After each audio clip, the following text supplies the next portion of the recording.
یعنی نیشنلزم سے یہاں مراد وہ عمل ہے جس کے ذریعے مختلف مذاہب اور گروہ ایک قوم بنتے ہیں۔ اس قرارداد کے مطابق اسلام اس عمل کی حوصلہ افزائی کرتا ہے، اور علامہ اقبال نے بھی خطبہ الہ آباد میں پاکستان کا تصور پیش کرتے ہوئے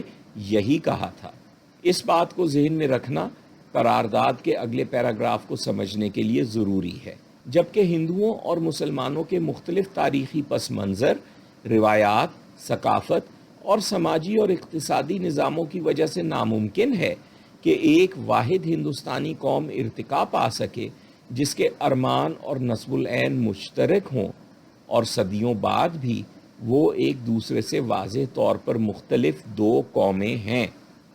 اگر ہم پچھلے پیراگراف کی یہ بات ذہن میں رکھیں کہ مختلف مذاہب اور گروہوں کو متحد کر کے ایک قوم بنانا اسلام کے مقاصد میں شامل ہے، تو سمجھا جا سکتا ہے کہ اس قرارداد کے ذریعے وجود میں آنے والی مسلم ریاست میں مسلمان اور غیر مسلم مل کر ایک متحدہ قوم بھی بن سکیں گے جس کے ارمان اور نصب العین مشترک ہوں۔ لیکن اس امکان کا تعلق مستقبل سے ہے۔ یہاں اس بات پر زور دیا جا رہا ہے کہ بہرحال اس قرارداد کے وقت تک یہ بات پوری طرح ثابت ہو چکی تھی کہ مسلمان اور ہندو علیحدہ قومیں ہیں۔ اس حوالے سے بعض تاریخی ثبوت اگلے پیراگراف میں آ رہے ہیں۔ وہاں جن تفصیلات کا ذکر ہے عام طور پر ہم ان سے واقف نہیں ہیں، وہ تفصیلات میں نے اپنی کتاب اقبال کی منزل میں بھی پیش کی ہیں،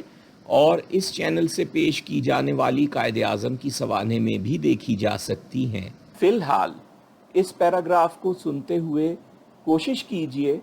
کہ تفصیلات معلوم نہ ہونے کی وجہ سے آپ الجھن محسوس نہ کرنے لگیں، اور اپنی توجہ صرف اس بنیادی نقطے پر رکھیے جو کسی تفصیل کے بغیر بھی سمجھ میں آ سکتا ہے۔ جبکہ ہندوستان میں مغربی جمہوریت کی طرز کے سیاسی ادارے متعارف کروانے کی برطانوی پالیسی کے نفاذ کے بعد جلد ہی واضح ہو گیا کہ اس کا مطلب یہ ہے کہ ایک قوم یا معاشرے کی اکثریت دوسری قوم یا معاشرے کی اکثریت پر اس کی مرضی کے خلاف حکومت کرے گی، جیسا کہ 1935 کے دستور ہند کے تحت ہندو اکثریتی صوبوں میں کانگریس کی حکومت کے 2.5 سال میں کھل کر سامنے آ گیا، جب مسلمانوں کو ناگفتہ ہراس اور ظلم کا نشانہ بنایا گیا، جس کے بعد وہ دستور میں فراہم کیے ہوئے نام نہاد تحفظات اور گورنروں کو دی ہوئی ہدایات کے بے اثر ہونے کے قائل ہو کر یہ نتیجہ اخذ کرنے پر مجبور ہوئے کہ اگر ایک متحدہ ہندوستانی وفاق قائم ہوا تو مسلم اکثریت کے صوبوں میں بھی مسلمانوں کی حالت کچھ بہتر نہ ہوگی، اور ان کے حقوق اور مفادات مرکز کی مستقل ہندو اکثریت کے ہاتھوں محفوظ نہ رہیں گے۔ یہاں بنیادی نقطہ یہ بیان ہو رہا ہے کہ مغربی جمہوریت خواہ ہمارے لحاظ سے اچھی چیز ہو یا نہ ہو، بہرحال اس میں بھی زیادہ سے زیادہ یہی ہوتا ہے کہ قوم کا ایک گروہ اکثریت کے ووٹ حاصل کرنے کے بعد پوری قوم پر حکومت کرتا ہے۔ یہ نہیں ہوتا کہ ایک قوم سے اکثریت حاصل کرنے والی جماعت دعویٰ کر بیٹھے کہ اسے کسی دوسری قوم پر حکومت کرنے کا حق بھی حاصل ہو گیا ہے۔ امریکی صدر یہ نہیں کہہ سکتا کہ چونکہ اس کے ووٹ برطانوی وزیر اعظم کے ووٹوں سے زیادہ ہیں، اس لیے برطانیہ کی حکومت بھی اب اسی کے سپرد کر دی جائے۔ بر صغیر میں کچھ اسی قسم کا معاملہ ہو رہا تھا۔ مسلمان کانگریس کو ووٹ نہیں دیتے تھے، لیکن چونکہ مسلمانوں کی تعداد ہندوؤں سے بہت کم تھی، اس لیے ہندوؤں سے بڑی تعداد میں ووٹ حاصل کرنے کے بعد کانگریس کہتی تھی کہ اسے مسلمانوں کی نمائندگی کرنے اور ان پر حکومت کرنے کا حق بھی حاصل ہو گیا ہے۔ یہ چوتھی وجہ ہے جو اس قرارداد کے مطابق بر صغیر کی اس تقسیم کا جواز فراہم کر رہی تھی جس کا مطالبہ قرارداد کے بقیہ حصوں میں کیا جا رہا ہے۔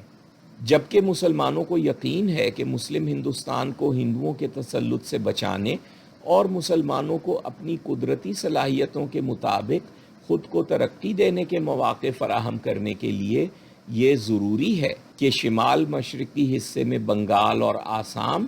اور شمال مغربی حصے میں پنجاب، صوبہ سرحد سندھ اور بلوچستان پر مشتمل خود مختار ریاست قائم کی جائے۔ یہ پیراگراف اس لحاظ سے بھی اہم ہے کہ اس سے پہلے 1940 میں منظور کی جانے والی قرارداد لاہور یعنی قرارداد پاکستان میں یہ واضح نہیں کیا گیا تھا کہ بر صغیر کے مسلم اکثریتی صوبے ایک ہی ریاست بنیں گے یا ایک سے زیادہ ریاستوں کی صورت میں آزاد ہوں گے۔ یہ فیصلہ کہ وہ تمام صوبے ایک ہی ریاست بنیں گے اب اس قرارداد کے ذریعے ہوا۔ ہم جانتے ہیں کہ یہ ریاست بہت جلد پاکستان کے نام سے وجود میں آ گئی اور اس وقت اس میں وہ علاقہ بھی شامل تھا جو اب بنگلہ دیش ہے۔ اس ریاست کے قیام کے مقاصد بھی اس پیراگراف میں بیان ہوئے ہیں۔ وہ دو ہیں اور چونکہ ان کا تعلق مسلمانوں سے ہے اس لیے یہ سوال پیدا ہو سکتا ہے کہ یہاں پاکستان کے غیر مسلم شہریوں کا تذکرہ کیوں نہیں کیا گیا۔ اس کا تسلی بخش جواب آگے آ رہا ہے۔ اس پیراگراف میں قیام پاکستان کا پہلا مقصد بر صغیر کے تمام مسلمانوں کو ہندوؤں کے تسلط سے بچانا ہے۔ ان میں وہ مسلمان بھی شامل ہیں جو تقسیم کے بعد ہندوستان ہی میں رہ جانے والے تھے اور جن کی اولادیں آج بھارت میں آباد ہیں۔ اس نقطے کی کچھ تفصیل ایک اور ویڈیو میں آ چکی ہے۔ پاکستان کے قیام کا دوسرا مقصد مسلمانوں کو اپنی قدرتی صلاحیتوں کے مطابق خود کو ترقی دینے کے مواقع فراہم کرنا ہے۔ قدرتی صلاحیتوں سے مراد وہ تصور حیات بھی ہے جس کا حوالہ پہلے پیراگراف میں آیا۔ اس تصور حیات میں یکرنگ ثقافت اور بعض سیاسی اور قانونی اصول بھی ایک خاص اہمیت رکھتے ہیں، جیسا کہ ہم ایک اور سیریز میں دیکھ چکے ہیں، اور جیسا کہ اسی سیریز میں بیان کیا گیا، اس تصور حیات کا اصل مقصد غربت اور خوف سے آزاد معاشرہ قائم کرنا، جسے علامہ اقبال نے مرغ دین کا نام دیا، اور اپنے آپ میں یہ صلاحیت پیدا کرنا ہے کہ ہم اپنی قوم کی تقدیر میں اپنے منفرد کردار سے آگاہ ہو کر اسے ادا کر سکتے ہوں۔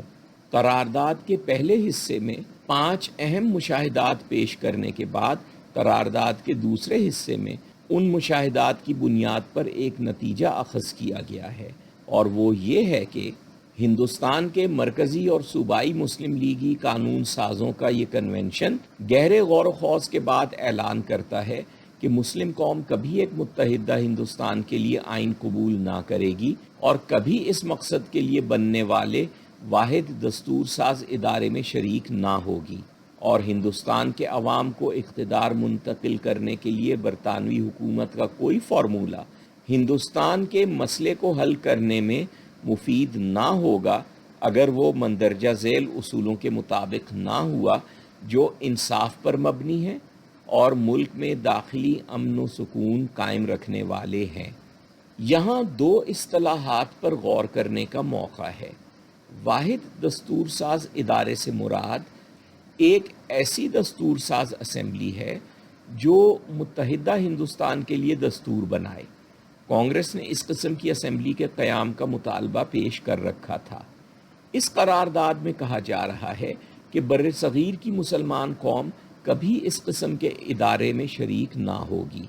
چنانچہ ایسا ہی ہوا، اور جب برطانوی حکومت نے کانگریس کی خواہش پر یہ اسمبلی قائم کی تو مسلمانوں کے نمائندوں نے اس میں شریک ہونے سے انکار کر دیا۔ مسلمانوں کا یہی اقدام بالآخر بر صغیر کی آزادی کا سبب بنا، جیسا کہ ایک اور ویڈیو میں واضح کیا گیا ہے۔ اس پیراگراف میں ہندوستان کے مسئلے سے مراد ہندوستان کی غلامی ہے، اور اس زمانے کی سیاسی زبان میں اس اصطلاح کا یہی مطلب سمجھا جاتا تھا۔ اس مسئلے کو حل کرنے سے ہندوستان کی آزادی مراد لی جاتی تھی۔ چنانچہ اس پیراگراف میں یہ بتایا جا رہا ہے کہ قرارداد کے اگلے حصے میں جو مطالبات پیش کیے جائیں گے وہ صرف مسلمانوں کے تحفظ کے لیے نہیں بلکہ پورے خطے کی آزادی کے لیے ہیں،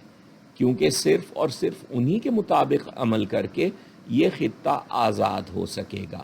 اس قرارداد کے مطابق جن اقدامات کے ذریعے بر صغیر کو آزادی حاصل ہو سکتی تھی وہ 4 تھیں۔ پہلی بات یہ تھی کہ بنگال اور آسام پر مبنی شمال مشرقی حصہ اور پنجاب صوبہ سرحد سندھ اور بلوچستان پر مبنی شمال مغربی حصہ، یعنی پاکستانی حصے جہاں مسلمان اکثریت میں ہیں، ایک آزاد خود مختار ریاست بنائے جائیں اور کسی تاخیر کے بغیر پاکستان کے قیام پر عمل درآمد کرنے کا حتمی وعدہ کیا جائے۔ دوسری بات یہ تھی کہ پاکستان اور ہندوستان کے عوام اپنے اپنے آئین کی تشکیل کے لیے 2 علیحدہ دستور ساز ادارے قائم کریں۔ چنانچہ اسی مطالبے کے مطابق آگے چل کر پاکستان کی پہلی دستور ساز اسمبلی قائم ہوئی، اور اس مطالبے کو نظر انداز کر کے انگریزوں نے پورے بر صغیر کے لیے جو اسمبلی بنائی، اس کے اختیارات بھی سمٹ کر صرف بھارت تک محدود ہو گئے، جیسا کہ اس مطالبے میں کہا گیا تھا۔ اس لیے ہم کہہ سکتے ہیں کہ 1947 میں جو بھارت ایک آزاد ریاست کے طور پر دنیا کے نقشے پر ابھرا اور آج تک ہے، اس کے وجود میں آنے سے پہلے اس کا کوئی نقشہ نہ کانگریس کی کسی قرارداد میں تھا اور نہ ہی گاندھی کی کسی تحریر میں پیش کیا گیا تھا، بلکہ اسی قرارداد کی یہ شق اس بھارت کی بنیاد بھی ہے۔ ہندوستان کی آزادی کے لیے تیسرا ضروری اقدام اس قرارداد کے مطابق یہ تھا کہ پاکستان اور ہندوستان میں اقلیتوں کو آل انڈیا مسلم لیگ کی 23 مارچ 1940 کو لاہور میں منظور کی ہوئی قرارداد کے مطابق تحفظات فراہم کیے جائیں۔ قرارداد لاہور میں اقلیتوں کے حقوق کی شق اس طرح تھی کہ پاکستان کی ہر مذہبی اقلیت کے تمام حقوق اور مفادات اس اقلیت کے ساتھ مشاورت کے ذریعے طے کیے جائیں گے۔ یہ حقوق اور مفادات محض اپنے اپنے عقیدے کے مطابق عبادت کر لینے تک محدود نہیں ہوں گے، بلکہ جس طرح قیام پاکستان کے ذریعے مسلمانوں کو موقع فراہم کیا جا رہا ہے کہ وہ اپنی قدرتی صلاحیتوں کے مطابق خود کو ترقی دے سکیں، بالکل اسی طرح پاکستان کی ہر مذہبی اقلیت کو بھی یہی اختیار حاصل ہوگا۔ دوسری طرف بھارت میں مسلمانوں کے لیے بھی اسی اختیار کا مطالبہ کیا گیا تھا۔ اس لیے اگر ہم پاکستان میں مذہبی اقلیتوں کو یہ تمام حقوق فراہم کریں تو قرارداد پاکستان کے لحاظ سے بھی اور اس قرارداد دہلی کے لحاظ سے بھی ہم ان مذہبی اقلیتوں پر کوئی احسان نہیں کر رہے ہوں گے، بلکہ ہم صرف وہ عہد پورا کر رہے ہوں گے جو بر صغیر کے مسلمانوں نے پاکستان کے قیام کی دعا مانگتے ہوئے اپنے خدا کے ساتھ کیا تھا۔ ہندوستان کی آزادی کے لیے چوتھا اور آخری اقدام اس قرارداد کے مطابق اس عارضی حکومت سے تعلق رکھتا تھا جسے انگریز اس زمانے میں تشکیل دینے کی کوشش کر رہے تھے۔ اس کے حوالے سے قرارداد میں یہ کہا گیا کہ مرکز میں عبوری حکومت کی تشکیل میں مسلم لیگ کے تعاون اور شمولیت کی بنیادی شرط مسلم لیگ کے مطالبہ پاکستان کی قبولیت اور اس پر بلا تاخیر عمل درآمد ہے۔ قرارداد کے آخری حصے میں اعلان کیا گیا ہے کہ بر صغیر کے مسلمان اس قرارداد پر عمل درآمد کروانے کے لیے کسی بڑے سے بڑے اقدام سے بھی گریز نہیں کریں گے۔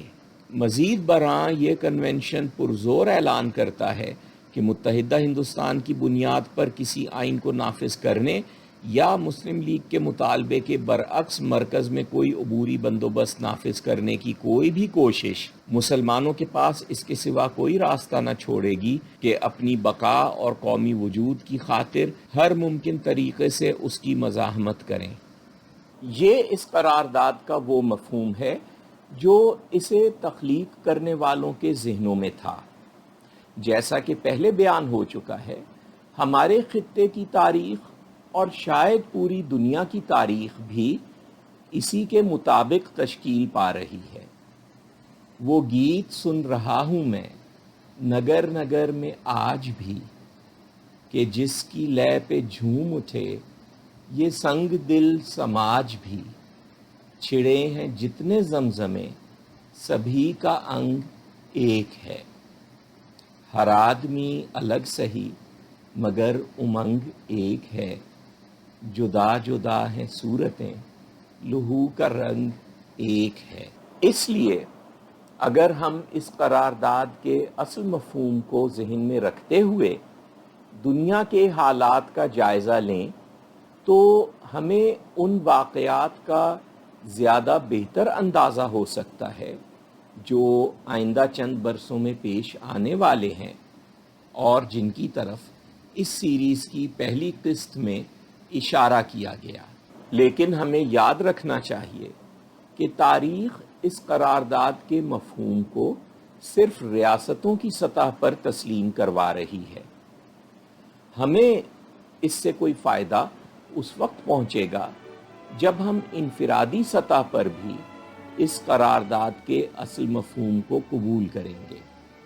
یہ کام کوئی بھی شخص اپنی ذات سے شروع کر سکتا ہے، اور تب اسے یہ بھی معلوم ہو سکے گا کہ قوم کی تقدیر میں اس کا اپنا مخصوص کردار کیا ہے۔ آپ یہ کام کس طرح شروع کر سکتے ہیں، یہ ہم اگلی قسط میں دیکھیں گے۔ تقدیر اور تاریخ دنیا کو جن منزلوں سے گزار رہی ہیں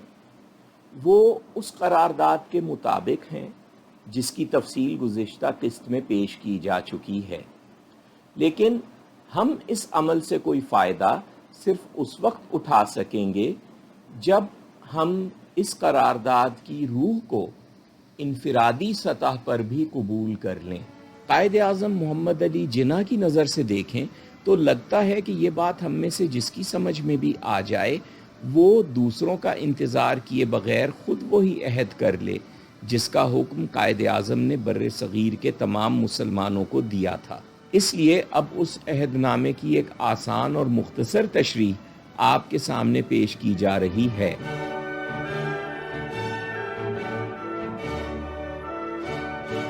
لیکن آگے بڑھنے سے پہلے مشورہ ہے کہ اگر آپ نے ابھی تک اس چینل کو سبسکرائب نہیں کیا ہے تو سبسکرائب کر کے نوٹیفیکیشن کا بٹن بھی دبائیے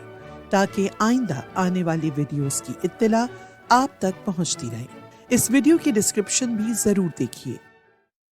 یہ عہد نامہ خدا کے نام سے شروع ہوتا ہے۔ عہد کرنے والے مسلمانوں کے جذبات اور خیالات کی ترجمانی قرآن شریف کی ایک آیت کے ذریعے کی گئی ہے جس میں خدا اپنے رسول صلی اللہ علیہ وآلہ وسلم کو اور ان کے ذریعے تمام مسلمانوں کو حکم دے رہا ہے کہ دنیا کے سامنے اعلان کر دیں کہ ان کی عبادت اور قربانی اور ان کا جینا اور مرنا صرف خدا کے لیے ہے۔ ہم سمجھ سکتے ہیں کہ اس عہد نامے کے آغاز میں یہ آیت پڑھتے ہوئے کس طرح ہر مسلمان کے دل و دماغ میں عبادت اور قربانی اور جینا اور مرنا اس پاکستان کے ساتھ وابستہ ہو گیا ہوگا جو اس وقت محض ایک تصور تھا، جسے حقیقت بنانا ان کی اپنی طاقت سے باہر تھا، اور وہ خدا سے دعا مانگ رہے تھے کہ وہ اسے حقیقت بنا دے۔ اس عہد نامے کو شروع کرنے کے لیے اس آیت کو منتخب کرنے کی وجہ زیادہ واضح ہو جاتی ہے اگر ہم قرآن شریف میں اس سے اگلی 3 آیات پر نظر ڈالتے ہیں، جن کا مفہوم کچھ یوں ہے کہ اس کا کوئی شریک نہیں اور مجھے یہی حکم دیا گیا ہے اور میں مسلمان ہونے والوں میں سب سے پہلا ہوں۔ کہہ دیجئے کہ کیا میں اللہ کی بجائے کسی اور کو پروردگار بنا لوں جبکہ ہر شے کا پروردگار وہی ہے۔ ہر فرد صرف اپنے بارے میں جواب دہ ہے اور کوئی بوجھ اٹھانے والا کسی دوسرے کا بوجھ نہیں اٹھا سکتا۔ پھر آخر کار آپ اپنے پروردگار ہی کی طرف لوٹ کر جائیں گے اور وہ آپ کو اس معاملے سے آگاہ کر دے گا جس کے متعلق آپ کے درمیان اختلاف تھا، اور وہی ہے جس نے آپ کو زمین پر وارث بنایا ہے اور آپ میں سے بعض کو بعض پر برتری دی ہے تاکہ جو کچھ اس نے آپ کو دیا ہے اس کے ذریعے آپ کا امتحان لے۔ بے شک وہ فوری طور پر سزا دینے والا ہے اور یقیناً معاف کرنے والا اور رحم کرنے والا بھی ہے۔ یہ آیات آج بھی ہمیں احساس دلاتی ہیں کہ خدا نے ہمیں ایک آزاد ریاست عطا کر کے ہم میں سے ہر ایک پر کچھ ذمہ داریاں عائد کی ہیں جن کے لیے ہم میں سے ہر ایک انفرادی طور پر خدا کے سامنے جواب دہ ہوگا۔ ان میں سے پہلی ذمہ داری اس عہد نامے کے پہلے پیراگراف کے مطابق یہ ہے کہ ہم 3 باتوں پر خود بھی یقین رکھیں اور دنیا کو بھی یقین دلاتے رہیں۔ پہلی بات یہ ہے کہ بر صغیر کے تمام مسلمانوں کی تقدیر پاکستان کے ساتھ وابستہ ہے۔ دوسری بات یہ کہ پاکستان پورے بر صغیر کی سیاست کے لیے اہم ہے، اور تیسری بات یہ کہ پاکستان کا قیام صرف مسلمانوں کے لیے نہیں ہے بلکہ بر صغیر میں رہنے والے تمام مذاہب کے افراد کے لیے ہے۔ ان تینوں باتوں کو ہمیشہ اپنے ذہن میں رکھنا اس عہد نامے کے مطابق ہر پاکستانی کی پہلی ذمہ داری ہے۔ ہماری دوسری ذمہ داری اس عہد نامے کے دوسرے اور آخری پیراگراف کے مطابق یہ ہے کہ ہم دل و جان سے ان تمام فیصلوں کی اطاعت کریں جو آل انڈیا مسلم لیگ نے مختلف اوقات میں صادر کیے تھے۔ یہ درست ہے کہ پاکستان بننے کے چند برس بعد وہ جماعت اپنی اصل حالت میں باقی نہ رہی،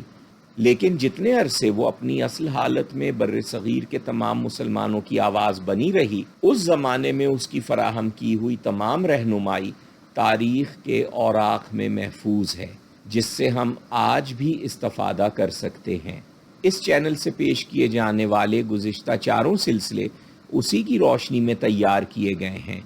اس لیے اب آپ دیکھ سکتے ہیں کہ اس قومی تنظیم کی فراہم کی ہوئی رہنمائی آج بھی ہمارے لیے کتنی مفید بلکہ ضروری ہو سکتی ہے۔ چنانچہ اس عہد نامے کا یہ حصہ جس میں آل انڈیا مسلم لیگ کی اطاعت کا اقرار کیا جا رہا ہے، آج بھی ہم پر اس طرح لازم ہو سکتا ہے کہ ہم اس بات کے پابند ہو جائیں کہ ہم اس جماعت کے چھوڑے ہوئے ورثے کی روشنی میں سوچیں گے اور اسی کی روشنی میں ہر قدم اٹھائیں گے۔ صرف اسی طرح علامہ اقبال کی وہ بات پوری ہو سکتی ہے جو انہوں نے پاکستان کا تصور پیش کرتے ہوئے کہی تھی کہ کیوں نہیں آپ سب کا جینا اور حرکت کرنا اور آپ کا پورا وجود ایک فرد واحد کی طرح ہو سکتا۔ عہد نامے کا اختتام اس دعا پر ہوتا ہے جو قرآن شریف کے مطابق ایک بے سر و ساماں قوم نے اس وقت خدا سے مانگی تھی جب وہ اپنے سے بہت زیادہ طاقتور دشمن کا مقابلہ کرنے جا رہی تھی، اور پھر خدا نے اسی کمزور قوم کے ایک نوجوان لڑکے حضرت داؤد علیہ السلام کے ہاتھوں اس بہت بڑے دشمن کو شکست دلوائی تھی۔ آئیے اب ہم اس عہد نامے کے الفاظ سنتے ہوئے اس لمحے کا تصور کریں جب لیاقت علی خان نے، جنہیں آگے چل کر اسی عہد نامے کی خاطر اپنی زندگی قربان کرنی تھی، یہ عہد نامہ پہلی دفعہ پڑھ کر سنایا تھا، اور حاضرین نے، جن میں قائد اعظم بھی شامل تھے، ان الفاظ کو اپنے اپنے دل کی گہرائیوں میں دہرایا تھا۔ آئیے آج ہم بھی ان الفاظ کو دل کی گہرائیوں میں دہرا کر ان لوگوں کے ساتھ شامل ہو جائیں۔ بسم اللہ الرحمن الرحیم۔ کہہ دیجئے کہ میری عبادت اور قربانی اور میرا جینا اور مرنا اللہ کے لیے ہے جو تمام جہانوں کا پروردگار ہے۔ میں اپنے اس پختہ عقیدے کا باقاعدہ اعلان کرتی ہوں کہ ہندوستان کے اس بر صغیر میں آباد ملت اسلامیہ کا تحفظ اور سلامتی اور نجات اور تقدیر صرف پاکستان کے حصول پر موقوف ہے، جو دستوری مسئلے کا واحد منصفانہ، عزت دارانہ اور عادلانہ حل ہے، اور جو اس عظیم بر صغیر کی مختلف قوموں اور مذاہب کے لیے امن، آزادی اور خوشحالی لائے گا۔ میں پوری ذمہ داری کے ساتھ اقرار کرتی ہوں کہ پاکستان کے عزیز قومی نصب العین کے حصول کے لیے آل انڈیا مسلم لیگ کی طرف سے شروع کی جانے والی کسی بھی تحریک پر عمل درآمد کے لیے اس کی طرف سے جاری ہونے والے تمام احکامات اور ہدایات کی دلی رضامندی اور استقامت کے ساتھ اطاعت کروں گی، اور چونکہ مجھے اپنے مقصد کے حق و انصاف پر مبنی ہونے کا یقین ہے، میں ہر اس خطرے، امتحان یا قربانی سے گزرنے کا حلف اٹھاتی ہوں جس کا مجھ سے تقاضا کیا جائے۔ اے ہمارے رب، ہمیں صبر عطا فرما اور ہمیں ثابت قدم رکھ، اور کفار کی قوم کے خلاف ہماری مدد فرما، آمین۔ پاکستان بنانے والوں کے مطابق آپ یہ عہد کر کے پاکستان کو دنیا کے ترقی یافتہ ممالک کی صف میں نہیں بلکہ اس سے بہت آگے لے جا سکتے ہیں۔ ستارے جس کی گردے راہ ہوں وہ کارواں تو ہے۔